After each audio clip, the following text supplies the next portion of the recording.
समाज में रह रहे व्यक्ति सभी प्राणियों में सर्वश्रेष्ठ हैं, लेकिन यदि वो कानून और न्याय से बाहर हैं तो वो सबसे खतरनाक भी हो सकता है। अगर कोई व्यक्ति ये कहता है कि उसे समाज की कोई ज़रूरत नहीं है, वो समाज के बिना भी परिपूर्ण है, ये व्यक्ति या तो जंगली जानवर हो सकता है या फिर भगवान हो सकता है। ऐसा कहना था अरिस्टोटल का। इसके साथ साथ में अरिस्टोटल एक्चुअली में कहते हैं कि मनुष्य एक पॉलिटिकल एनिमल है, जिसका मतलब हम सोशल एनिमल से भी ले सकते हैं। इसका मतलब बेसिकली ये है कि व्यक्ति बिना समाज के रह नहीं सकता है, उसका अस्तित्व समाज के इर्द गिर्द ही होता है। ये बात तो वो है जहाँ पर अरिस्टोटल की काफ़ी तारीफ होती है, लेकिन एक पॉइंट को लेकर के अरिस्टोटल को बहुत क्रिटिसाइज किया जाता है ऑल ओवर द वर्ल्ड। वो है उनके आइडिया स्लेवरी को लेकर के। इन्होंने स्लेवरी को जस्टिफाई किया। इन्होंने कहा है कि ये नेचुरल होती है। कुछ लोग समाज में दास होते हैं, स्लेव होते हैं, और कुछ लोग मास्टर होते हैं, मतलब कि स्वामी होते हैं। इन सारे आइडियाज़ को लेकर के इसके साथ साथ में अरिस्टोटल के और भी पॉलिटिकल, सोशल और इकोनॉमिकल आइडिया को डिकोड करेंगे। इसके साथ साथ में ये भी बताएंगे कि इन्होंने किस प्रकार से कहा था कि समाज में रिवोल्यूशन नहीं होनी चाहिए। ये बेसिकली रिवोल्यूशन के अगेंस्ट थे। तो चलिए शुरू करते हैं, इस वीडियो में डिकोड करते हैं अरिस्टोटल के आइडियाज़ को। 400 BC के टाइम ग्रीक में छोटे छोटे सिटी स्टेट होते थे, जिसमें एथेंस बहुत ज़्यादा पॉपुलर था। उस टाइम पर सबसे मेजर पॉपुलर थिंकर हुए थे सोक्रेट्स, और सोक्रेट्स के स्टूडेंट थे प्लेटो, और प्लेटो के स्टूडेंट थे अरिस्टोटल। अरिस्टोटल का जन्म एथेंस में नहीं हुआ था। इनका जन्म मैकेडोनिया के स्टेगिरा में 384 BC में हुआ था। इनके पिताजी रॉयल डॉक्टर थे, जो कि काफ़ी ज़्यादा पॉपुलर थे। कहने का मतलब है कि इनका जो बचपन काफ़ी ज़्यादा शानदार तरीके से बीता था। मैकेडोनिया बेसिकली एक मोनार्क था, मतलब कि यहाँ पर राजतंत्र था। इसके साथ साथ में यहाँ पर सिटी स्टेट नहीं थे। पास में भी एथेंस था, जो कि एक सिटी स्टेट था, जहाँ पर प्लेटो की पॉपुलैरिटी काफ़ी ज़्यादा बढ़ रही थी। सो अरिस्टोटल को लगा कि उनको प्लेटो के पास में जाकर के एजुकेशन लेनी चाहिए, और प्लेटो की जो एक एकेडमी थी, जो कि आज के समय हम स्कूल या कॉलेज कह सकते हैं, जो कि काफ़ी ज़्यादा पॉपुलर थी। सो अरिस्टोटल यहाँ से 17 साल की उम्र में डिसाइड करते हैं कि उनको प्लेटो के पास में आ जाना चाहिए, और यहाँ आकर के इन्होंने लगभग 20 साल तक एजुकेशन ली। अरिस्टोटल प्लेटो के बाकी सारे स्टूडेंट्स में काफ़ी ज़्यादा टैलेंटेड थे। प्लेटो अरिस्टोटल के बारे में कहते हैं कि he is mind of academy. लेकिन प्रॉब्लम ये हुई थी कि अरिस्टोटल एकेडमी का हेड बनना चाहते थे, लेकिन एकेडमी का हेड बनाया गया प्लेटो के भतीजे को। ये बात अरिस्टोटल को काफ़ी ज़्यादा हर्ट कर गई, और इन्होंने वहाँ से एथेंस छोड़ दिया। एथेंस छोड़ने के बाद में अरिस्टोटल एसोस माइशा चले गए। वहाँ पर इन्होंने एकेडमी की एक शाखा स्थापित की। यहाँ पर बेसिकली इनको रूलर ऑफ अटारनेस हर्मीज ने इनको इन्वाइट किया था। हर्मीज बेसिकली अरिस्टोटल की बहुत इज्जत करते थे, तो यहाँ पर ये काफ़ी साल रहे थे। हर्मीज ने यहाँ तक कि अपनी अडोप्टेड डॉटर पाइथियास की शादी भी करवा दी अरिस्टोटल के साथ में। यहाँ पर इन्होंने basically political science, politics, economics, इन सब में इंटरेस्ट जगाना शुरू किया। इन सब में अवेयरनेस, कॉन्शियसनेस करना शुरू किया, और इनकी जो किताबें रही हैं वहाँ पर भी इनकी बातें यहीं से इंस्पायर लगती हैं। यहाँ पर इन्होंने बहुत सारी चीज़ें ऐसी देखी, चाहे वो पॉलिटिकल अनस्टेबिलिटी हो, चाहे पॉलिटिकल सिस्टम में चेंजेज हो, चाहे रिवोल्यूशन की बात हो, या फिर अरिस्टोक्रेसी हो। ये सारी चीज़ें यहीं से पनपना शुरू हो गई। इनके आइडियाज़ यहीं से विकसित होना शुरू हो गए। बाद में 342 को इनको मैकेडोनिया से इनवाइट आया, जहाँ के राजा थे फिलिप। उन्होंने अरिस्टोटल को कहा था कि वो अपने 13 साल के बेटे अलेक्जेंडर द ग्रेट को एजुकेशन दे। तो 6 साल तक अरिस्टोटल ने अलेक्जेंडर को एजुकेशन दी। 335 BC में अलेक्जेंडर द ग्रेट राजगद्दी पर बैठते हैं, और ये अपने गुरु मतलब कि अरिस्टोटल की बहुत रेस्पेक्ट करते थे। तो इन्होंने अरिस्टोटल को वापस एथेंस में स्थापित कर लिया, जहाँ पर इन्होंने अपनी एक एजुकेशन सिस्टम की व्यवस्था शुरू की, जिसका नाम इन्होंने लीशियम रखा था। तो यहाँ पर ये लगभग 12 साल तक इसके हेड रहे। 322 को अलेक्जेंडर की डेथ हो जाती है, और एथेंस में इसके बाद मैकेडोनिया के खिलाफ वाले पॉलिटिकल पार्टीज के पास में पावर आ जाती है। तो बेसिकली एथेंस में अभी जो है अलेक्जेंडर के इन्फ्लुएंस जीरो हो जाता है, और लोग अरिस्टोटल के खिलाफ हो जाते हैं। और अरिस्टोटल पर यहाँ पर रिलीजन के खिलाफ बगावत करने का भी आरोप लगा था। मतलब कि यहाँ पर अरिस्टोटल की सिचुएशन बहुत ज़्यादा खराब हो चुकी थी।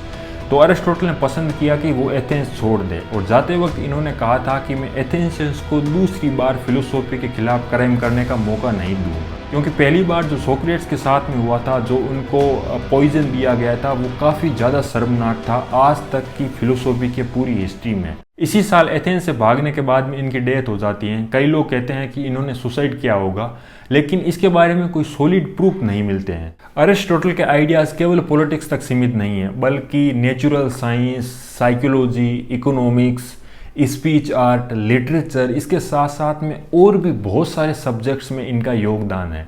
ये बहुत ज़्यादा मल्टी टैलेंटेड थे।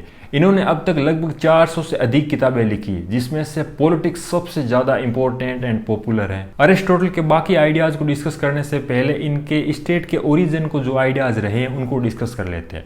प्लेटो और अरिस्टोटल से पहले सोफिस्ट फिलोसोफर थे। इन्होंने बेसिकली कहा है कि लोगों ने एग्रीमेंट करके, आपस में डिस्कस करके स्टेट बनाया। इसकी जो लार्जेस्ट पिक्चर है वो होब्स लोक रूसो का जो सोशल कॉन्ट्रैक्ट थ्योरी है, जिसमें बताया गया है कि किस प्रकार से लोगों ने आपस में एग्रीमेंट करके स्टेट का ओरिजिन किया।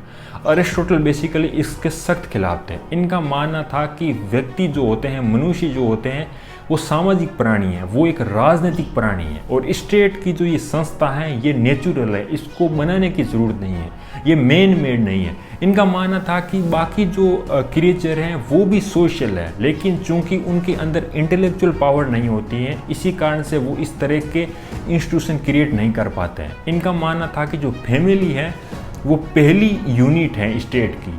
परिवार में किस प्रकार से पति पत्नी होते हैं, शादी के जरिए वो बच्चा पैदा करते हैं, जिसमें स्लेव भी एक पार्ट होता है फैमिली का। बच्चे पैदा करना और सिक्योरिटी की जो नीड्स हैं वो तो फैमिली से पूरी हो जाती है, लेकिन केवल यही नहीं, इंसान को इंटेलेक्चुअल और स्पिरिचुअल नीड्स की भी ज़रूरत है। जब परिवारों के बीच में लड़ाई झगड़ा होना शुरू हो गया था तो इन्होंने विलेज बना दिया, मतलब कि पहले परिवार उसके बाद में विलेज। लेकिन गांव से भी लोगों की इंटेलेक्चुअल, मोरल एंड स्पिरिचुअल जो नीड्स हैं वो पूरी नहीं हो पाई, इसीलिए स्टेट का ओरिजिन हुआ।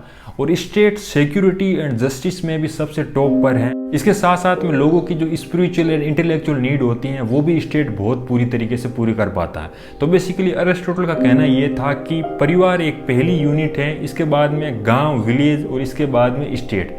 स्टेट अपने आप में पूर्ण है, और स्टेट ही वो इंस्टीट्यूशन है जो इंसान के लाइफ को बेहतर बनाता है, वो पब्लिक गुड के लिए होता है। और स्टेट ही वो इंस्टीट्यूशन है जो व्यक्तियों को आत्मनिर्भर बनाता है, व्यक्तियों को सक्षम बनाता है, और वो सारी नीड्स पूरी करते हैं, चाहे इंटेलेक्चुअल हो, मोरल हो, स्पिरिचुअल हो, चाहे जस्टिस हो, सिक्योरिटी हो। तो अपने आप में स्टेट की जो पिक्चर है अरिस्टोटल के अनुसार वो अपने आप में एब्सोल्यूट है, पूर्ण है। अरिस्टोटल ने कोट किया है कि स्टेट का ओरिजिन व्यक्तियों के लाइफ के लिए होता है और वो उनके कॉमन गुड के लिए, मतलब कि सज्जीवन के लिए बना रहता है। तो यहाँ पर दो चीज़ें क्लियर हो जाती हैं, स्टेट का ओरिजिन और स्टेट का कंसिस्टेंसी रहना, मतलब कि क्यों ऐसा नहीं होता है कि स्टेट पूरी तरीके से खत्म हो जाता है। अरिस्टोटल ने आखिरकार क्यों कहा था कि स्टेट इज पीरियर टू इंडिविजुअल, मतलब कि व्यक्ति या इंडिविजुअल से स्टेट पहले है। इस बात को लेकर के इंटेलेक्चुअल कम्युनिटी में, पॉलिटिकल साइंस में काफ़ी ज़्यादा डिबेट चल रही है। बहुत सारे लोग अरिस्टोटल को क्रिटिसाइज भी करते हैं, लेकिन मैं इसके पीछे का रीज़न एक्सप्लेन कर देता हूँ कि अरिस्टोटल ने आखिरकार ऐसा क्यों कहा। अरिस्टोटल का कहने का मतलब ये था कि ऐतिहासिक रूप से वो ये नहीं कह रहे हैं कि स्टेट पहले आया, बल्कि साइकोलॉजिकल रूप से, मेंटली रूप से वो ये कह रहे हैं कि स्टेट एक्चुअली में इंडिविजुअल से पहले आया। इसके पीछे कहने का रीज़न इनका ये था कि स्टेट अपने आप में एब्सोल्यूट है, अपने आप में पूर्ण है, और जो व्यक्ति है या परिवार है, जो कम्युनिटी है, वो एक स्टेट का पार्ट है। तो ये कहते हैं कि हमेशा एब्सोल्यूट पहले आता है, उसके बाद में उनके पार्ट आते हैं। मतलब कि इन्होंने ऑर्गेनिक होल में बिलीव किया। इनका मानना ये था कि इस प्रकार से जो बॉडी के पार्ट हैं, हाथ, मुंह या फिर नाक, इनकी इम्पोर्टेंस तभी है जब पूरे शरीर की इम्पोर्टेंस है। तो व्यक्ति हो, फैमिली हो या फिर और कोई इंस्टीट्यूशन हो, उनकी इम्पोर्टेंस तभी है जब पूरे स्टेट की इम्पोर्टेंस हो। तो ये पूर्णता में बिलीव करते हैं, एब्सोल्यूट में बिलीव करते हैं, और ये जो छोटे छोटे पार्ट हैं ये बाद की बातें हैं। यही रीज़न रहा है कि इन्होंने कहा है कि टाइम के हिसाब से फैमिली पहले आई है, लेकिन नेचुरली स्टेट पहले आया। स्टेट को लेकर के इन्होंने हाईएस्ट गुड की बात की। इन्होंने कहा है कि ये हाईएस्ट गुड है, ये सुप्रीम कम्युनिटी है। मतलब कि जो बाकी चीज़ें हैं, चाहे परिवार हैं, चाहे शादी हैं, या फिर बाकी कोई सोशल इंस्टीट्यूशन है, उनकी अपनी छोटी छोटी इंपॉर्टेंस है और वही उनकी उद्देश्य की पूर्ति करता है। लेकिन जो स्टेट है वो इन सब से बहुत बड़ा है। तो स्टेट केवल कम्युनिटी ऑफ कम्युनिटीज नहीं है, बल्कि ये हाईएस्ट कम्युनिटी है। मनुष्य का जो सोशल प्रोग्रेस है, जो सोशल लाइफ है, वो परिवार से शुरू होती है लेकिन स्टेट तक पहुंचती है। और स्टेट वो हाईएस्ट पॉइंट है, हाईएस्ट पीक है जहां पर सोशल लाइफ पहुंच सकती है इंसानों की। स्टेट को लेकर के एक दो चीजें और डिस्कस कर लेते हैं। अरिस्टोटल ने कहा था कि स्टेट बेसिकली सेल्फ इंडिपेंडेंट है, मतलब कि ये अपने आप में पूर्ण है, किसी और को इसकी जरूरत नहीं है और ये अपने आप में ही सारी चीजें मैनेज कर लेता है और सारी चीजें इसके अंडर में रहती है। बाकी आप अगर इंस्टीट्यूशन में देखोगे तो यहाँ पर शायद चीजें एक दूसरे पर निर्भर रहती हैं। और दूसरी बात ये है कि उस समय में सिटी स्टेट का बोलबाला था, मतलब कि छोटे छोटे स्टेट थे जहाँ पर एक पर्टिकुलर टाइप की पॉपुलेशन रहती थी, कम पॉपुलेशन रहती थी, जियोग्राफिकल एरिया कम होता था, उनको सिटी स्टेट कहा जाता है। लेकिन उस समय के जो मैकेडोनिया के राजा थे, अलेक्जेंडर के जो फादर थे फिलिप, उन्होंने सिटी स्टेट को ख़त्म करके एम्पायर बनाना शुरू कर दिया। लेकिन अरिस्टोटल का इस पर इन्फ्लुएंस नहीं पड़ा, इनकी बातें बहुत क्लियर कट रही है। इन्होंने जो भी आइडियाज दिया वो सिटी स्टेट को सेंटर में रख करके दिया। अगर मैं आपसे पूछूं कि कौन व्यक्ति सिटीजन हो सकता है तो आपका जवाब शायद होगा कि जो व्यक्ति जिस देश में निवास करता है, जहां पर उसका जन्म हुआ होगा, या फिर उनके फादर साहब या मदर जिस देश के नागरिक रहे उनका बेटा भी उसी देश का नागरिक होगा। लेकिन अरिस्टोटल के आइडियाज़ बहुत ही ज़्यादा डिफरेंट है। इन्होंने कहा है कि किसी स्थान पर निवास करने से कोई नागरिक नहीं हो जाता है, क्योंकि वहाँ पर स्लेव भी हो सकते हैं और फॉरेनर भी हो सकते हैं, और जन्म से भी कोई नागरिक नहीं हो सकता है, और ना ही अगर आपके पेरेंट्स किसी देश के नागरिक हैं तो उससे आप नागरिक हो जाते हो। इसके साथ साथ में अगर आपके पास में लीगल राइट हैं तो भी आप ज़रूरी नहीं है कि नागरिक हो सकते हो, क्योंकि वो तो एग्रीमेंट से, फॉरेन अगर एग्रीमेंट है एक दूसरे देश के बीच में तो वो तो वैसे भी मिल जाएंगे।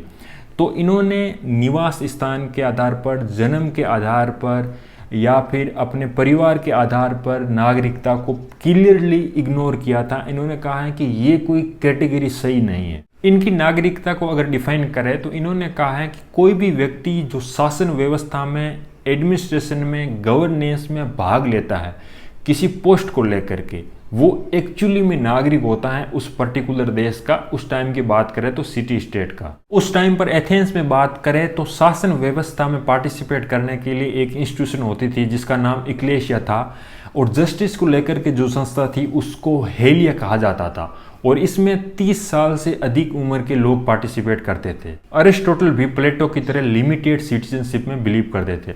इनका मानना था कि कुछ पावरफुल लोग, कुछ इंटेलेक्चुअल लोग, कुछ morally and spiritually high level के लोग जिसके पास में इंटेलेक्चुअल कैपेबिलिटी बहुत ज़्यादा हो, वो लोग ही एक्चुअली में शासन व्यवस्था को संभाले, वो लोग ही गवर्नेंस में ध्यान दें, वही लोग पार्टिसिपेट करें।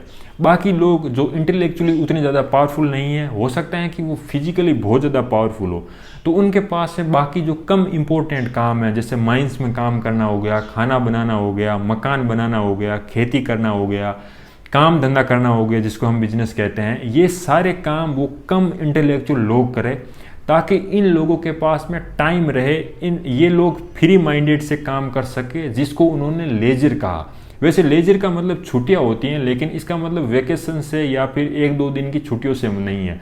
इसका मतलब बेसिकली ये है कि कुछ लोग अगर इंटेलेक्चुअली पावरफुल हैं तो वो फ्री माइंड से काम कर सके, जो बहुत ज़्यादा इंपॉर्टेंट काम हो, जो अपने आप में एंड हो, और जो अपने आप में मीन वाले काम है, जैसे मैंने बताया कि खाना बनाना, मकान बनाना, उद्योग धंधे को संभालना, खेती करना, ये वो लोग करें जिसके पास में इंटेलेक्चुअल पावर उतनी ज़्यादा नहीं। तो इन्होंने बेसिकली कुछ लोगों को आइडेंटिफाई किया और कैटेगराइज किया है कि इस प्रकार के लोगों के पास में क्लियर कट नागरिकता नहीं होनी चाहिए, जिसमें पहली जो कैटेगरी आती है वो आती है प्रॉपर्टी की। जिन लोगों के पास में प्रॉपर्टी नहीं है उनको नागरिकता नहीं होनी चाहिए, क्योंकि ये लोग वैसे भी शासन व्यवस्था के प्रति इंटरेस्टेड नहीं होते हैं, उनको किसी प्रकार का एक्सपीरियंस नहीं होते हैं, और अगर वो लोग आ जाते हैं तो वो करप्शन ही करने वाले हैं। और दूसरा आते हैं स्लेव। इन्होंने कहा है कि स्लेव को नागरिकता इसलिए प्राप्त नहीं होनी चाहिए क्योंकि इनके पास में इंटेलेक्चुअल कैपेबिलिटी नहीं है, इनके पास में केवल फिजिकल कैपेबिलिटी है, तो वो उनको लेकर के काम करें। और जो दास होते हैं वो बेसिकली पारिवारिक कामों में बहुत ज़्यादा परिपूर्ण होते हैं, तो गवर्नेंस का, एडमिनिस्ट्रेशन का इनका कोई आइडिया भी नहीं होता है इनको। स्लेव के साथ साथ में इन्होंने बताया है कि वो लोग जो लेबर क्लास से जुड़े हुए हैं और जो चाइल्ड हैं, जो फीमेल्स हैं या फिर जो ओल्ड लोग हैं, उनको भी नागरिकता नहीं मिलनी चाहिए। इन सभी के पीछे इनका जो रीज़न रहा है वो रहा कि औरतें जो होते हैं या फिर बच्चे होते हैं उनके पास में इंटेलेक्चुअल पावर कम होती है कंपैरिजन टू मेन के जो यंग है। और ओल्ड में इन्होंने रीज़न ये बताया है कि इनके पास में इतना मानसिक संतुलन नहीं होता है, फिजिकल कैपेबिलिटी के साथ साथ में मेंटल कैपेबिलिटी भी इनके पास में कम होती है। तो अरिस्टोटल ने बेसिकली यहाँ पर कैटेगराइज डिटेल में किया है कि किन लोगों को सिटीजनशिप नहीं मिलनी चाहिए और किन लोगों को मिलनी चाहिए। सिटीजनशिप के आइडिया को डिस्कस करने के बाद में अब शुरू करते हैं अरिस्टोटल के जस्टिस के आइडिया को डिटेल में समझते हैं। तो इन्होंने बेसिकली जस्टिस को ग्रुप वर्च्यू कहा, मतलब कि लोगों के अंदर एक सज्जीवन होना चाहिए, सद्गुण होना चाहिए, ताकि वो एक दूसरे के साथ में अच्छे से व्यवहार कर सके। इसको एक्सप्लेन करने के लिए इन्होंने कंप्लीट जस्टिस का कॉन्सेप्ट दिया, जिसमें इन्होंने बताया है कि व्यक्तियों के अंदर मोरल्स, एथिक्स और कैरेक्टर इतने हाई होने चाहिए कि वो एक दूसरे के प्रति प्यार से व्यवहार करे, मोहब्बत से रहे, रेस्पेक्ट से रहे, बिना किसी नेगेटिविटी की। मतलब उनके बिहेवियर के अंदर, उनके कॉन्शियसनेस के अंदर ये चीज़ होनी चाहिए कि वो आपस में कितने प्यार से और कितने अच्छे तरीके से रह सकते हैं। लेकिन आपको भी पता है कि समाज में ये चीज़ कितनी ज़्यादा मुश्किल है। तो उसको एक्सप्लेन करने के लिए इन्होंने पर्टिकुलर जस्टिस का कॉन्सेप्ट दिया, जिसको इन्होंने और दो प्रकार से एक्सप्लेन किया। पहला इन्होंने बताया है डिस्ट्रीब्यूटिव जस्टिस, जिसका मतलब ये है कि समाज के वो लोग जो ज़्यादा मेहनत करते हैं, जो ज़्यादा डिजर्विंग हैं, उनको अवार्ड मिलना चाहिए, उनको पोस्ट मिलना चाहिए। जो भी रिसोर्सेज है उसका जो है डिस्ट्रीब्यूशन उस अनुसार होना चाहिए, प्रोपोर्शनल के हिसाब से होना चाहिए। मतलब कि व्यक्ति कितना ज़्यादा टैलेंटेड है, कितना ज़्यादा क्वालिफाइड है, उसके अनुसार होना चाहिए। अगर समाज में इनइक्वलिटी होगी तो लोगों के अंदर एक डिससेटिस्फेक्शन होगा, जिसकी वजह से रिवोल्यूशन होती है। इसीलिए इन्होंने कहा है कि समाज के जो भी रिसोर्सेज हैं, जो भी पोस्ट हैं, ऑथोरिटी हैं, रेस्पेक्ट है, अवार्ड है, उनका डिस्ट्रीब्यूशन इस हिसाब से होना चाहिए ताकि समाज में एक संतोष की भावना बनी रही। और दूसरा इन्होंने करेक्टिव या फिर रेक्टिफिकेटरी जस्टिस को एक्सप्लेन किया, जिसमें इन्होंने बताया है कि मान लो कि समाज में कुछ गलत हो गया, फॉर एग्जाम्पल कोई क्राइम हो गया, तो उस क्राइम को तो वापस से ठीक नहीं किया जा सकता है, लेकिन जो भी अन्याय हुआ है, जो भी विक्टिम है, उसको न्याय मिलना चाहिए एक जुडिशरी प्रोसेस के थ्रू। मतलब कि डिस्ट्रीब्यूटिव जस्टिस में ये है कि समाज में एक व्यवस्था बनी रहे ताकि क्राइम हो ना। और ये जो रेक्टिफिकेटरी जस्टिस है, इसका मतलब ये है कि कुछ गलत हो गया, कुछ क्राइम हो गया, तो उसके बाद उसको किस प्रकार से ठीक किया जाता है। इसको लेकर के मेरा एक पर्सनल बिलीफ काफ़ी ज़्यादा स्ट्रॉन्ग है। मुझे ऐसा लगता है कि स्टेट हो, समाज हो या फिर हम इंडिविजुअल हो, समाज में क्राइम होने के बाद में हम रिवोल्यूशन करते हैं, आंदोलन करते हैं, बहुत सारी मीडिया कवरेज होती है कि उसको न्याय मिलना चाहिए। लेकिन सवाल मेरा ये है कि क्या ये पॉसिबल नहीं है कि हम समाज को, इंडिविजुअल को, स्टेट को इस तरीके से बना लें ताकि क्राइम हो ही ना। मतलब कि क्राइम होने से पहले ही सिचुएशन इस प्रकार से क्रिएट कर ले ताकि प्रॉब्लम क्रिएट ना हो। उसके बाद में फिर न्याय मिलने का वो फिर लंबा प्रोसेस है, बहुत बार तो न्याय मिलता ही नहीं। लेकिन अगर समाज में कॉन्शियसनेस को बदला जा सकता है, समाज को ठीक किया जा सकता है, सोशल फैक्टर, इकोनॉमिकल फैक्टर को अगर सही तरीके से बनाया जा सकता है और स्टेट की रेस्पॉन्सिबिलिटी अगर बहुत स्ट्रॉन्ग हो, तो मुझे ऐसा लगता है कि क्राइम ना हो ये भी पॉसिबल हो सकता है। अरिस्टोटल की ये जो बातें हैं केवल मेटाफिजिकल नहीं है, बल्कि इनके पीछे एक स्ट्रॉन्ग आर्ग्यूमेंट है, इसके साथ साथ में रिसर्च भी है। फॉर एग्जाम्पल अगर कॉन्स्टिट्यूशन को लेकर के बात करें तो इन्होंने 158 कॉन्स्टिट्यूशन को डिटेल में पढ़ा। इसके बाद में इन्होंने अलग अलग कॉन्स्टिट्यूशन को आइडेंटिफाई किया और एक्सप्लेन किया है कि किस प्रकार से एक आइडियल कॉन्स्टिट्यूशन होना चाहिए। लेकिन एक जो प्रॉब्लम अरिस्टोटल के साथ में रही वो ये थी कि ये कॉन्स्टिट्यूशन और स्टेट में जो अंतर है उसको आइडेंटिफाई नहीं कर पाए। इन्होंने इन दोनों को एक ही मान करके इस चीज़ को एक्सप्लेन किया। कॉन्स्टिट्यूशन से ही स्टेट और उसके पोस्ट डिसाइड होते हैं, इसके साथ साथ में सुप्रीम अथॉरिटी कौन होगा इसका भी डिसीजन होता है। इसके साथ साथ में कॉन्स्टिट्यूशन से पता चलता है कि स्टेट का क्या टारगेट है, क्या मकसद है, उसका फ्यूचर डिसाइड होता है। और कॉन्स्टिट्यूशन में चेंजेज होने से स्टेट में भी चेंजेज होते हैं। इसके साथ साथ में इन्होंने कॉन्स्टिट्यूशन को लेकर के दो चीज़ों को डिटेल में समझाया। पहले इन्होंने बताया है कि कौन लोग शासन करते हैं, मतलब कि एक व्यक्ति हैं, कुछ लोग हैं, या फिर पूरी जनता ही है। इसके साथ साथ में दूसरी चीज़ इन्होंने बताई है कि शासन करने वालों का उद्देश्य क्या है, जनता के हित में है या फिर खुद के लिए है। इस प्रकार से इन्होंने 3 प्रकार के कॉन्स्टिट्यूशन को समझाया है, जिसके इन्होंने दूसरा वर्जन भी बताया है। एक तो अच्छा वर्जन, जिसका मतलब ये है कि ये जो शासन करने वाले लोग हैं ये एक्चुअली में जनता के लिए काम करते हैं, जनता के हित के लिए काम करते हैं। और दूसरा इन्होंने परवर्टेड फॉर्म बताया, जिसका मतलब ये है कि खराब शासन व्यवस्था जब हो जाती है तो वो किस प्रकार से अपने लिए, मतलब कि सेल्फ इंटरेस्ट के लिए काम करते हैं, न कि जनता के लिए। एक व्यक्ति अगर शासन करता है तो वो बेसिकली मोनार्की होती है, जनता के हित में काम करती है। लेकिन अगर वही व्यक्ति जनता के हित में काम न करके अपने लिए काम करना शुरू कर दे तो वो बेसिकली टाइरनी बन जाती है। और अगर कुछ लोग, कुछ गिने चुने लोग अगर शासन करते हैं तो वो बेसिकली अरिस्टोक्रेसी कहलाती है, जिसमें कुछ पावरफुल एलिट लोग होते हैं, लेकिन कहीं ना कहीं जनता के मुद्दे भी उनमें सेंटर होते हैं। लेकिन अगर वही कुछ पावरफुल लोग अपने लिए काम करना शुरू कर दे, अपने लिए शासन करना शुरू कर दे, तो वो बेसिकली ओलिगार्की हो जाएगी। अगर वहीं बहुत सारे लोग, मतलब कि मेजॉरिटी रूल करना शुरू कर दे, तो वो पॉलिटी होगी, जो कि एक अच्छी शासन व्यवस्था होगी। लेकिन वहीं मेजॉरिटी अपने लिए काम करना शुरू कर दे, मतलब कि अपने फायदे के लिए, सेल्फ इंटरेस्ट के लिए शासन व्यवस्था करना शुरू कर दे, तो वो बेसिकली डेमोक्रेसी होगी, जिसको भीड़ तंत्र भी हम कह सकते हैं। आज के समय हम जब डेमोक्रेसी को पढ़ते हैं या फिर इस पर बात करते हैं तो हम इसको बहुत ही रेस्पेक्ट की नज़र से देखते हैं कि डेमोक्रेसी एक अच्छी शासन व्यवस्था है या फिर ये तो होनी चाहिए। लेकिन उस टाइम ऐसा नहीं था। चाहे सोक्रेट्स हो गए या फिर प्लेटो हो गए, चाहे अरिस्टोटल हो गए, इन सब ने डेमोक्रेसी को डिटेल में क्रिटिसाइज किया। इन सभी कॉन्स्टिट्यूशन को पढ़ने के बाद में आपके दिमाग में एक आइडिया आया होगा कि एक आइडियल कॉन्स्टिट्यूशन किस प्रकार का होना चाहिए। मतलब कि ये जो 6 प्रकार के कॉन्स्टिट्यूशन अरिस्टोटल ने बताई है, इनमें से किस प्रकार का कॉन्स्टिट्यूशन अच्छा रहेगा। आप कमेंट करके ये भी बता सकते हो कि अरिस्टोटल ने किस प्रकार के कॉन्स्टिट्यूशन को एक्सेप्ट किया। आगे मैं डिटेल में इसको एक्सप्लेन करूंगा। तो अरिस्टोटल ने भी आइडियल स्टेट को लेकर के बात की, जिसमें इन्होंने पहला पॉइंट तो यही बताया जो मैंने पहले आपको एक्सप्लेन कर दिया कि स्टेट बेसिकली एक मॉरल इंस्टीट्यूशन है। मतलब कि ये जीवन के लिए अस्तित्व में आई और जीवन को बनाए रखने के लिए अस्तित्व में बनी रही। और स्टेट जो है बाकी सारी जो भी इंस्टीट्यूशन है, समाज हो, सिविल सोसाइटी हो, चाहे और कोई भी हो, मैरिज हो, इन सब से सुप्रीम है। ये बेसिकली कम्युनिटी ऑफ कम्युनिटीज़ है, जहाँ पर स्टेट का रोल बहुत इंपॉर्टेंट हो जाता है अरिस्टोटल के अकॉर्डिंग। इसके साथ साथ में दूसरा पॉइंट अगर बात करें तो अरिस्टोटल ने मीन पॉलिटी की बात की।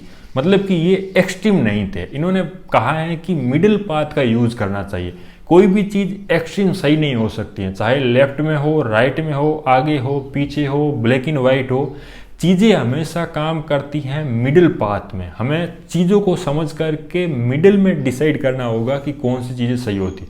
मतलब कि इन्होंने बताया है कि हर ट्रूथ का एक ग्रे एरिया होता है। इन्होंने बताया है कि मिडिल पाथ का यूज करने से ही व्यक्ति का जीवन आसान होता है, और यही एक्चुअली में संभव है। न केवल इन्होंने लाइफ को लेकर के, बल्कि स्टेट, पॉलिटी, बाकी सारी चीज़ों में भी इन्होंने मिडिल पाथ का यूज करने को कहा था। अरिस्टोटल ने कहा है कि अगर समाज में कोई बहुत ज़्यादा इंटेलेक्चुअल आदमी है, हाई कैरेक्टर का आदमी है, हाई क्वालिटी है, बहुत ज़्यादा उसके मोरल्स एथिक्स बहुत ज़्यादा हाई है, तो ऐसे व्यक्ति को अगर हम शासन करने का मौका दें तो उसमें कोई गलत बात नहीं है। लेकिन प्रॉब्लम ये है कि ऐसे लोग समाज में मिलते कहाँ हैं। तो इसलिए इन्होंने कहा है कि यहाँ पर हमें गोल्डन मीन का उपयोग करना चाहिए। मतलब कि समाज में बेसिकली 3 प्रकार की क्लास हो सकती हैं, जहाँ पर एक प्रकार के अमीर लोग होते हैं, दूसरे गरीब होते हैं, लेकिन बीच में जो होते हैं मिडिल क्लास। तो इन्होंने कहा है कि हमेशा शासन इन मिडिल क्लास लोगों को करना चाहिए, जो कि बेहतर तरीके से करेंगे। अगर बेस्ट पॉलिटिकल सिस्टम की बात करें तो 6 सभी कॉन्स्टिट्यूशन में से इन्होंने पॉलिटी को सबसे अच्छा बताया। इसके पीछे इन्होंने रीजन बताया है कि ये फ्यूजन है अरिस्टोक्रेसी और डेमोक्रेसी का। ये एक मिश्रित रूप है, इसीलिए ये मिडिल पाथ है, गोल्डन मीन है। और यही रीजन है कि पॉलिटी सबसे अच्छी शासन व्यवस्था है। और पॉलिटी में दूसरा पॉइंट जो इन्होंने हाईलाइट किया कि यहाँ पर कानून का शासन है, तो यहाँ पर रूल ऑफ लॉ भी एक एंगल हो सकता है। इसी कारण से पॉलिटी एक अच्छा शासन व्यवस्था है। अरिस्टोटल ने अपने आइडियल स्टेट में बेसिकली 3 प्रकार के इंस्टीट्यूशन को एक्सप्लेन किया। जिसमें इन्होंने पहला बताया है असेंबली, जिसमें इन्होंने कहा है कि जो सिटीजन होंगे वो इसमें पार्टिसिपेट करेंगे, डिस्कस करेंगे, डिबेट करेंगे। और दूसरा इन्होंने मजिस्ट्रेसी बताया, जिसमें इन्होंने बताया है कि जो ब्यूरोक्रेट्स हैं, जो लोग अधिकारी हैं, ऑफिसर्स हैं, वो इसमें रहेंगे। और तीसरा इन्होंने जुडिशरी बताया है कि किस प्रकार से न्यायिक व्यवस्था होगी। रूल ऑफ लॉ को सपोर्ट करने के पीछे इनका रीजन ये था कि अगर व्यक्ति शासन करता है तो उसके अपने इमोशन होंगे, उसकी अपनी लिमिटेड इंटेलेक्चुअल कैपेबिलिटी है और वो बहुत ज़्यादा बायस हो सकता है। लेकिन अगर कानून का शासन होगा तो कानून की जो इच्छा है वो व्यक्ति की इच्छा उस पर हावी नहीं हो सकती है, क्योंकि कानून तो सभी के लिए समान ही होंगे। इन्होंने एक और पॉइंट हाईलाइट किया है कि हो सकता है कि कानून के शासन से कुछ लोगों के साथ में अन्याय हो या फिर कुछ अन्याय हो सकता है, लेकिन अगर एक व्यक्ति ट्राइनी हो जाए, वो अगर डिक्टेटोरियल रवैया अपना ले तो वो तो पूरे समाज की ऐसी तैसी कर सकता है। इसीलिए हमेशा रूल ऑफ लॉ होना चाहिए। पॉपुलेशन और जियोग्राफी के बारे में इन्होंने बताया है कि ना ही ये बहुत अधिक होना चाहिए और ना ही बहुत कम होनी चाहिए। मतलब कि पॉपुलेशन के बारे में ये कहते हैं कि अगर अधिक पॉपुलेशन होगी किसी एक पर्टिकुलर स्टेट में तो वहाँ पर rule and regulation, law and order को मेंटेन करना बहुत ज़्यादा मुश्किल हो जाएगा। और अगर बहुत ही कम पॉपुलेशन होगी तो इसका मतलब ये है कि रिसोर्सेज इकट्ठा करने में बहुत मुश्किल हो जाएगी। तो ओवरऑल इन्होंने प्लेटो की तरह ना ही कोई पर्टिकुलर संख्या बताई है कि इस अमाउंट में पॉपुलेशन होनी चाहिए। इन्होंने एवरेज बताया है कि ना ही बहुत अधिक होने चाहिए और ना ही बहुत कम होने चाहिए। इतनी पॉपुलेशन होनी चाहिए कि हर एक व्यक्ति एक दूसरे को पर्सनली जान सके। जियोग्राफिकल लोकेशन के बारे में इन्होंने बताया है कि इस प्रकार की जियोग्राफिकल लोकेशन होनी चाहिए जहां पर एनिमीज पहुंच ना सके, उन्हें पहुंचने में बहुत प्रॉब्लम हो। इसके साथ साथ में सिक्योरिटी का मुद्दा बहुत ज़्यादा जरूरी है। तो बेसिकली ओवरऑल इन्होंने बताए हैं कि अगर किसी स्टेट में जहाँ पर कनेक्टिविटी बहुत अधिक है, चाहे रोड हो या फिर वाटरवे हो, वो बहुत अधिक हो तो वहाँ पर उद्योग धंधे बहुत तेजी से बढ़ेंगे। और ज़्यादा भूभाग होगा तो भी प्रॉब्लम क्रिएट होगी और कम होगा तो भी प्रॉब्लम क्रिएट होगी। तो ओवरऑल यहाँ पर मतलब कि पॉपुलेशन और जियोग्राफी में भी इन्होंने मिडिल पाथ का यूज किया। स्टेट की जियोग्राफिकल लोकेशन के बारे में इन्होंने एक और चीज कही कि स्टेट के सेंटर में एक पर्टिकुलर जियोग्राफिकल एरिया में जहाँ पर उनकी मेन चीज़ें होनी चाहिए, चाहे पॉलिटिकल चीज़ें हो, एडमिनिस्ट्रेटिव चीज़ें हो, हेल्थ हो, एजुकेशन हो, मिलिट्री हो। इसके साथ साथ में और भी पब्लिक प्लेसेज जो लाइक लाइब्रेरी हो सकती हैं, पार्क हो सकते हैं। इसके साथ साथ में मार्केट भी वहाँ होना चाहिए और उसके आसपास के जगहों में छोटे छोटे गांव होने चाहिए जहाँ पर स्पेशली खेती होनी चाहिए।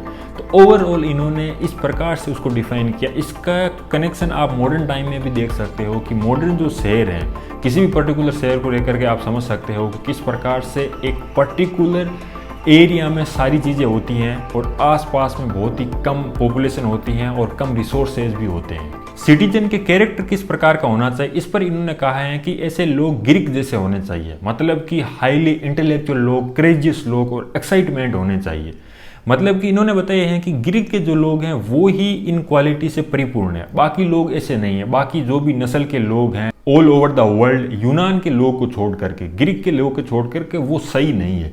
तो बहुत सारे स्कॉलर और इंटेलेक्चुअल इस बात को लेकर के अरिस्टोटल को क्रिटिसाइज भी करते हैं कि इस बात का क्या लॉजिक है, कौन से लोग इंटेलेक्चुअल हैं, how can you define it. Education में इन्होंने कहा है कि एजुकेशन स्टेट स्पॉन्सर्ड होनी चाहिए, मतलब जो भी इंस्टीट्यूशन है एजुकेशन के वो स्टेट के कंट्रोल में होनी चाहिए और सभी को प्राइमरी एजुकेशन देनी चाहिए। इन्होंने एजुकेशन पर बहुत फोकस किया। हालांकि प्लेटो ने डिटेल में एक्सप्लेन कर दिया एजुकेशन सिस्टम को, इन्होंने इतना डिटेल में एक्सप्लेन नहीं किया, लेकिन इन्होंने कहा है कि लोगों के कैरेक्टर के लिए एजुकेशन बेसिकली कैरेक्टर बिल्डिंग का काम करती है। तो एजुकेशन बहुत ज़्यादा इंपॉर्टेंट है, सभी को मिलनी चाहिए, प्राइमरी लेवल पर फ्री में मिलनी चाहिए और स्टेट के कंट्रोल में होनी चाहिए। अरिस्टोटल अपने आइडियल स्टेट में बेसिकली 6 प्रकार की बेसिक नीड्स के बारे में बात करता है और इसी के अनुसार ये उनके प्रोफेशन को डिफाइन करता है। तो पहला ये बताता है कि भोजन की ज़रूरत है, जिसके लिए ये किसान के बारे में बात करता है। दूसरे ये बताता है आर्ट एंड स्किल के लिए आर्किटेक्ट की ज़रूरत है और तीसरा वीपन, जिसके लिए इनको सोल्जर की ज़रूरत है और चौथी चीज़ है प्रॉपर्टी, जिसके लिए ये व्यापारियों की ज़रूरत है जो बिजनेसमैन होते हैं और पांचवी चीज़ है जो रिलीजियस चीज़ें हैं, चाहे जो पब्लिक गॉड या गॉडेस होती है उनकी पूजा के लिए पुरोहित की ज़रूरत है और छठी चीज़ है कि जो सार्वजनिक चीज़ें होती हैं, जो सार्वजनिक इंटरेस्ट होता है, उनको डिफाइन करने के लिए एक ऐसा ऑफिसर होना चाहिए जो उन सारी चीज़ों को मैनेज कर सके। इन सभी 6 प्रोफेशन में इन्होंने बताया है कि पहले 2 मतलब कि किसान और आर्किटेक्ट ये किसी भी हाल में सिटीजन नहीं होंगे, बाकी सारे लोग सिटीजन होंगे। और इसके साथ साथ में इन्होंने बताया है कि सभी लोगों को बेसिकली अपने जवानी के टाइम में आर्मी में शामिल होना चाहिए, मतलब कि देश की सेवा करनी चाहिए एज ए सोल्जर, और उसके बाद में शासन व्यवस्था में भाग लेना चाहिए। और फाइनली मतलब कि जब वो बूढ़े हो जाए तो उनको पुरोहित बनना चाहिए, मतलब कि वो लोग जो पूजा पाठ कराते हैं, लोगों को एक रिलीजियस बिलीफ में विश्वास कराते हैं। तो ओवरऑल इन्होंने एक व्यक्ति के 3 फेज को इस्तेमाल किया अपने आइडियल स्टेट को समझाने के लिए। अगर आप इसको प्लेटो के साथ में कंपेयर करोगे तो उन्होंने स्पेशलाइजेशन पर फोकस किया। इन्होंने कहा है कि एक व्यक्ति की एक स्पेशलिटी होनी चाहिए, चाहे वो आर्मी के अंदर हो या फिर वो फिलोसोफर किंग बने या फिर वो बिजनेसमैन बने। अब डिस्कस करते हैं अरिस्टोटल के सबसे कॉन्ट्रोवर्शियल आइडिया पर, जहां पर इन्होंने स्लेवरी को जस्टिफाई किया। एक्चुअली में ग्रीस में अगर बात करें तो होमर के टाइम से दास प्रथा चली आ रही है, जिसको हम स्लेवरी कहते हैं, जो समाज का एक पार्ट थी। मतलब कि वो लोग जो खेतीबाड़ी में काम करते थे, आज के समय लेबर को हम कह सकते हैं, जो परिवार में भी सारी चीज़ों को मैनेज करने में काम करते थे। इसके साथ साथ में स्टेट में भी इनका रोल था, लेकिन लोअर लेवल पर। तो बाकी जो सोफिस्ट फिलोसोफर थे, जिसमें एंटीफोन का नाम आता है, उन्होंने कहा है कि ये जो स्लेवरी है ये नेचुरल नहीं है, मतलब कि ये नेचर का पार्ट नहीं है, बल्कि ये कन्वेंशनल है, इसको समाज ने क्रिएट किया है। अरिस्टोटल इसके सख्त खिलाफ थे, इनका मानना था कि ये नेचर का ही पार्ट है। तो ओवरऑल जो लोग स्लेव थे, जिसको हम दास या सेवक कहते हैं, आज के समय हम नौकर भी कह सकते हैं, तो उनको अरिस्टोटल को जस्टिफाई क्यों करना पड़ा, इसके पीछे के रीजन को मैं आपको एक एक करके एक्सप्लेन कर देता हूँ। अरिस्टोटल कहते हैं कि नेचुरली कुछ लोग बहुत पावरफुल होते हैं, कुछ लोगों के अंदर इंटेलेक्चुअल पावर बहुत होती है, क्रेज बहुत होता है, उनके अंदर एक्साइटमेंट बहुत होती है, वो इंटेलेक्चुअली बहुत हायर होते हैं। तो उनका बेसिकली काम है रूलिंग करना, मतलब कि शासन व्यवस्था वही लोग करते हैं। और इनका मानना था कि कुछ लोग जन्म से ही, मतलब कि नेचुरली ही वो लोग बहुत ही बुद्धिहीन होते हैं, उनके पास में इंटेलेक्चुअल कैपेबिलिटी बहुत ही कम होती है। तो ये लोग बेसिकली उन लोगों की आज्ञा का पालन करते हैं। तो इन्होंने बताया है कि समाज में 2 तरह के लोग बेसिकली होते हैं, एक जो इंटेलेक्चुअली बहुत हाई है, जो शासन व्यवस्था में भाग लेते हैं, मतलब कि वही लोग शासन करते हैं, और दूसरे वो लोग जिनको इन्होंने स्लेव कहा है, जो इंटेलेक्चुअली बहुत ही कम होते हैं, नीचे के लेवल पर होते हैं, तो वो उन ऑर्डर का पालन करते हैं। तो बेसिकली इन्होंने बताया है कि इंटेलेक्चुअल कैपेबिलिटी को रिप्रेजेंट करने वाले लोग ये होते हैं, और दूसरी तरफ वो लोग जो फिजिकल कैपेबिलिटी को रिप्रेजेंट करते हैं। समाज को चलाने के लिए, परिवार को चलाने के लिए, या फिर एक स्टेट को चलाने के लिए इन दोनों का रोल बहुत इंपॉर्टेंट है। सोसाइटी के पॉइंट ऑफ व्यू से भी इन्होंने स्लेवरी को जस्टिफाई किया। इन्होंने कहा है कि ये जो मास्टर लोग हैं, जो रूलिंग क्लास के लोग हैं, वो इंटेलेक्चुअली और मोरली बहुत हाई है। तो समाज में इनका कॉन्ट्रीब्यूशन, सारी चीज़ों को मैनेज करना, गवर्नेंस करना, एडमिनिस्ट्रेशन करना, ये सारा इनका ही काम है, और यही बेहतर तरीके से कर पाते हैं। और ये तभी कर पाएंगे जब बाकी कम इंपॉर्टेंट काम है, जैसे घरेलू कोई काम है, या फिर खेतीबाड़ी करना, या फिर कोई उद्योग धंधे करना, ये बाकी लोग करें जो इंटेलेक्चुअली उतने हाई नहीं है। तो वो लोग बेसिकली स्लेव ही हैं। और समाज का सभी व्यक्तियों का डेवलपमेंट तभी हो पाएगा जब ये दोनों मिलकर के काम करेंगे। इन्होंने एक एग्जाम्पल लेकर के समझाया है कि वीणा के साथ में बाकी इक्विपमेंट भी बहुत ज़रूरी है, तभी उससे म्यूजिक क्रिएट हो पाता है। तो समाज को कंट्रीब्यूट करने के लिए, समाज को बेहतर करने के लिए मास्टर और स्लेव, इन दोनों का रोल बहुत इंपॉर्टेंट है। स्लेवरी को इन्होंने केवल नेचर के आधार पर जस्टिफाई नहीं किया, बल्कि इन्होंने मोरलिटी का भी एंगल दिया। इन्होंने कहा है कि ये लोग इंटेलेक्चुअल होते हैं, मतलब जो मास्टर होते हैं, दूसरी तरफ जो स्लेव होते हैं वो इंटेलेक्चुअल नहीं होते हैं। तो ये लोग अगर इंटेलेक्चुअल लोगों के कनेक्ट में आएंगे, उनके संपर्क में आएंगे और आसपास काम करते रहेंगे, तो वो भी इंटेलेक्चुअली हाई हो सकते हैं। अरिस्टोटल के स्लेवरी को जस्टिफाई करने का एक रीजन इकोनॉमिक भी हो सकता है, क्योंकि उस टाइम पर सारा जो इकोनॉमिकल बर्डन था वो इन लोगों पर ही था। मतलब सोच के देखिए कि किसी भी कंट्री में किसान लोगों की, मजदूर लोगों की इंपॉर्टेंस कितनी है। तो इन्होंने शायद सोचा होगा कि ये जो इकोनॉमिकल बैलेंस बना हुआ है, अगर वो स्लेवरी को डिनाई कर देता है तो ये पूरी तरीके से ध्वस्त हो सकता है। तो उस चीज़ को मेंटेन रखने के लिए, जो स्लेवरी पहले से चली आ रही थी, उसको मेंटेन रखने के लिए इन्होंने इसको जस्टिफाई किया होगा। ओवरऑल बात करें तो अरिस्टोटल ने कहा है कि स्लेवरी न केवल ज़रूरत है, बल्कि ये समाज का एक इम्पोर्टेंट पार्ट है।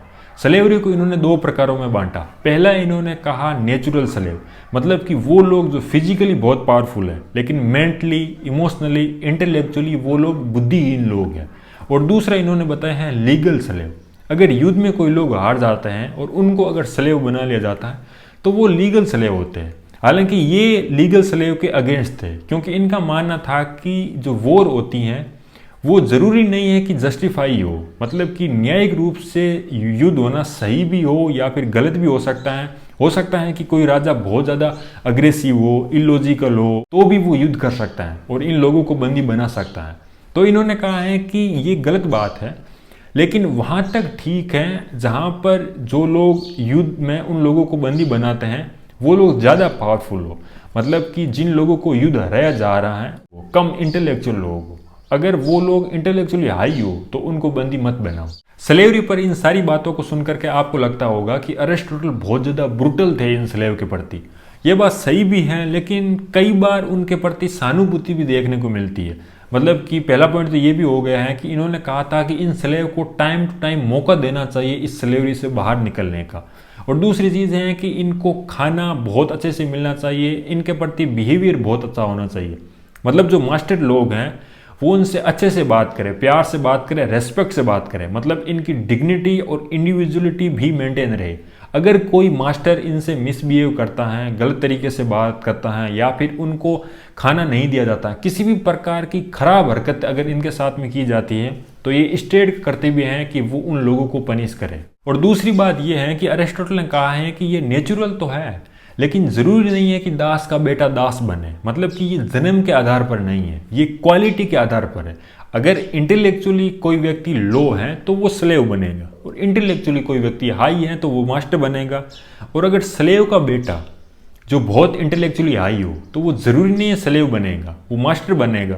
तो ये सारी डिफरेंस करके, मतलब क्वालिटी के आधार पर इन्होंने जो अंतर बता करके जो स्लेवरी का कॉन्सेप्ट है, जो उतना ब्रुटल अब तक आपको लगता होगा, उसको थोड़ा सा कम किया। और भी कई सारी चीज़ें आज भी कंट्रोवर्शियल है इनकी, बहुत स्कॉलर इनको क्रिटिसाइज करते हैं। आपका पर्सनल क्या ओपिनियन है अरिस्टोटल को लेकर के, इनके स्लेवरी के कॉन्सेप्ट को लेकर के? परिवार और प्रॉपर्टी पर जो आइडिया है अरिस्टोटल और प्लेटो के, उनमें बहुत अंतर है। प्लेटो बेसिकली बताते हैं कि जो रूलिंग क्लास है उनके पास परिवार नहीं होना चाहिए और प्रॉपर्टी नहीं होनी चाहिए, क्योंकि वो इससे इमोशनली लेक होते हैं, इसके साथ साथ में वो करप्ट भी हो सकते हैं। लेकिन अरिस्टोटल इसके बहुत अगेंस्ट थे। इनका मानना था कि परिवार की खुशी के लिए, जीवन के लिए प्रॉपर्टी बहुत ज़्यादा ज़रूरी है। हमें भोजन के लिए खाना चाहिए, पहनने के लिए कपड़ा चाहिए, रहने के लिए मकान चाहिए, ये सारी चीज़ें प्रॉपर्टी से ही आएगी। और एक अच्छा इन्वायरमेंट क्रिएट करने के लिए भी प्रॉपर्टी ज़रूरी है। इसके साथ साथ में इंटेलेक्चुअल एंड मोरल जो प्रोग्रेस होता है किसी भी इंसान का, उसके लिए भी प्रॉपर्टी ज़रूरी है। और समाज में एक रिकॉग्नाइज भी मिलता है। अगर प्राइवेट प्रॉपर्टी को एक समाज में बेसिक मान्यता दी जाए तो लोगों की एक मोटिवेशन भी होती है कि कौन व्यक्ति कितना पैसा कमा रहा है, इस वजह से वो ज़्यादा समाज में कंट्रीब्यूट करता है। तो यहाँ पर इन्होंने पर्सनल प्रॉपर्टी को ज़्यादा इंपॉर्टेंस दी कंपैरिजन टू पब्लिक प्रॉपर्टी। शर्त बस यही है कि ये प्रॉपर्टी जो है समाज के लिए, ट्रेडिशन के लिए, कल्चर के लिए यूज़ होनी चाहिए। और इसके साथ साथ में इन्होंने बताया है कि ये सारी चीज़ें, प्रॉपर्टी का जो सारा कॉन्सेप्ट है, ये अच्छे पॉलिटिकल सिस्टम के जरिए रेगुलेट होना चाहिए, नहीं तो चीज़ें बिगड़ सकती है। प्रॉपर्टी इकट्ठा करने में सब व्यक्ति का अपना एक निजी इंटरेस्ट होता है, और इन्होंने बताया है कि ये निजी इंटरेस्ट के कारण लोग ज़्यादा मेहनत करेंगे, ज़्यादा प्रोग्रेस करेंगे, और उस वजह से पूरे समाज का कल्याण होगा। मतलब कि एटलीस्ट समाज में सब लोग मेहनत करेंगे। और इसका इन्होंने दूसरे दिन ये भी बताया है कि नेचर का भी पार्ट है, संपत्ति इकट्ठा करना मनुष्य का नेचर का एक पार्ट है। और इसके साथ साथ में साइकोलॉजिकल रीज़न भी है कि इससे खुशी मिलती है। ज़्यादा आपके पास प्रॉपर्टी होगी तो आप ज़्यादा खुश रहेंगे। इसके साथ साथ में एक रीज़न ये भी है कि सभी लोग एटलीस्ट प्रॉपर्टी से प्यार करते हैं। हो सकता है कि बाकी ह्यूमन कनेक्शन से लोग बोर हो जाए, लेकिन एटलीस्ट प्रॉपर्टी से तो सभी प्यार करते हैं। फैमिली की एग्जिस्टेंस को बनाए रखने के लिए प्रॉपर्टी बहुत ज़्यादा ज़रूरी है। इसके साथ साथ में सिक्योरिटी के मुद्दे को लेकर के या फिर रिसोर्सेज इकट्ठा करना हो, जिन लोगों के पास में प्रॉपर्टी होगी वो स्टेट को लेकर के काफ़ी एक्टिव होंगे, और वही लोग पॉलिटिकल सिस्टम में पार्टिसिपेट करेंगे और स्टेट को वो इंपॉर्टेंस देंगे, क्योंकि उनको पता है कि स्टेट ही वो इंस्टीट्यूशन है जो उनकी प्रॉपर्टी की सिक्योरिटी कर पाएंगे।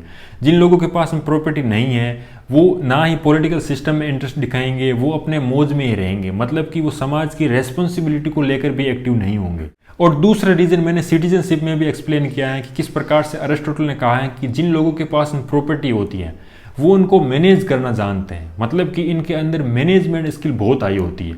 और वही मैनेजमेंट स्किल जब ये स्टेट को चलाने में लगाते हैं तो वो बेहतर तरीके से काम कर पाता है। अब ऐसा भी नहीं है कि प्राइवेट प्रॉपर्टी को ये सपोर्ट करते हैं तो ये एक्सट्रीम कैपिटलिस्ट थे। इन्होंने कहा है कि संपत्ति उतनी ही होनी चाहिए जो बेसिक नीड में ज़रूरत हो, जीवन यापन के लिए सही हो। मतलब कि इन्होंने कहा है कि अगर ज़रूरत से ज़्यादा संपत्ति हो तो वो उतनी खतरनाक है जितनी ज़रूरत से कम होने पर होती है। इस चीज़ का आइडिया आप यहाँ से लगा सकते हो कि इन्होंने बेसिकली प्रॉपर्टी गैदर करने के 2 तरीके बताए। पहला तो नेचुरल तरीका जिसमें खेती बाड़ी करना, पशुपालन करना या फिर शिकार करना। इन्होंने बताए हैं कि इस तरह का तरीका होना चाहिए जहाँ पर आप प्रॉपर्टी गैदर करते हो। दूसरा तरीका इन्होंने बताया है अननेचुरल, जिस पर इन्होंने कहा है कि अगर मोनोपोली क्रिएट की जाती है, मतलब जो कैपिटलिस्ट लोग थे या फिर जो बिजनेसमैन लोग थे, व्यापार वगैरह करते थे, वो अगर मोनोपोली क्रिएट कर दे, बहुत अधिक संपत्ति बना ले, तो वो बेसिकली गलत है। इसके साथ साथ में जो लोग ब्याज पर पैसे देते हैं और गरीब लोगों का फायदा उठाते हैं, इस तरह के जो तरीके हैं वो अननेचुरल हैं और बिल्कुल नहीं होने चाहिए। प्रॉपर्टी के डिस्ट्रीब्यूट को लेकर के ये काफी ज्यादा एक्टिव थे। इनका मानना था कि अगर डिस्ट्रीब्यूशन खराब हो जाए, मतलब कि इनइक्वलिटी बहुत अधिक हो जाए, तो स्टेट में रिवोल्यूशन होने के चांसेस बहुत अधिक है। इसीलिए इन्होंने इसके सॉल्यूशन पर काम किया। इन्होंने बताया है कि डिस्ट्रीब्यूशन बेसिकली 3 प्रकार से हो सकता है। पहला तरीका कि प्रॉपर्टी प्राइवेट हो लेकिन उसका यूज पब्लिक यूज में हो, और दूसरा कि प्राइवेट प्रॉपर्टी हो और उसका यूज भी प्राइवेट रूप से हो, मतलब कि व्यक्ति खुद के लिए हो, और तीसरा तरीका कि पब्लिक ओनरशिप हो और उसका यूज भी पब्लिक के लिए हो। इन्होंने बताया है कि जो पहला तरीका है वो सबसे परफेक्ट तरीका है, जिसमें बेसिकली प्राइवेट प्रॉपर्टी को सपोर्ट किया, लेकिन उसका उपयोग जो है सार्वजनिक रूप से, पब्लिक रूप से होना चाहिए, चाहे एजुकेशन में हो गया या फिर आर्ट एंड कल्चर में हो गया या फिर पब्लिक पार्क बनाना या और भी कई सारी चीज़ों में। अगर किसी के पास में पैसे अधिक हैं तो वो पब्लिक यूजेज में होने चाहिए। इस चीज़ को इन्होंने मोरली, एथिकली, पॉलिटिकली, इकोनॉमिकली हर तरीके से जस्टिफाई किया। इनका मानना था कि अगर इस तरह की चीज़ें होगी जहाँ पर प्राइवेट प्रॉपर्टी होगी लेकिन वो पब्लिक यूज में होगी तो वहाँ पर यूनिटी बहुत बढ़ेगी। फैमिली को लेकर के अरिस्टोटल और प्लेटो में बहुत डिफरेंस है। मतलब प्लेटो बेसिकली इसको एक्सपोज करते हैं। उनका मानना था कि परिवार जैसी संस्था रूलिंग क्लास के लिए नहीं होनी चाहिए। अरिस्टोटल इसके सख्त खिलाफ थे। इनका मानना था कि परिवार एक नेचुरल इंस्टीट्यूशन है, ये बहुत ज़्यादा ज़रूरी है और बहुत ज़्यादा इंपॉर्टेंट है। इनका मानना था कि अब तक के जो भी डेवलप्ड कम्युनिटीज़ हैं उनमें से परिवार सबसे ज़्यादा इंपॉर्टेंट है। परिवार में बेसिकली हस्बैंड वाइफ आते हैं, उनके बच्चे आते हैं, स्लेव और मास्टर, ये सारे लोग मिल करके एक परिवार को बनाते हैं। परिवार बेसिकली वो नेचुरल इंस्टीट्यूशन है जिसकी शुरुआत बेसिकली लस्ट को पूरा करने के लिए, बच्चा पैदा करने के लिए और एक इमोशनल कनेक्शन बनाने के लिए हुआ। इन्होंने कहा है कि जैसे ही किसी बच्चे का जन्म होता है वो वैसे ही उस परिवार का एक मेंबर बन जाता है। और इनका मानना ये था कि शादी बेसिकली वो मेजर कोर एक इंस्टीट्यूशन है जो बेसिकली परिवार को बनाते हैं।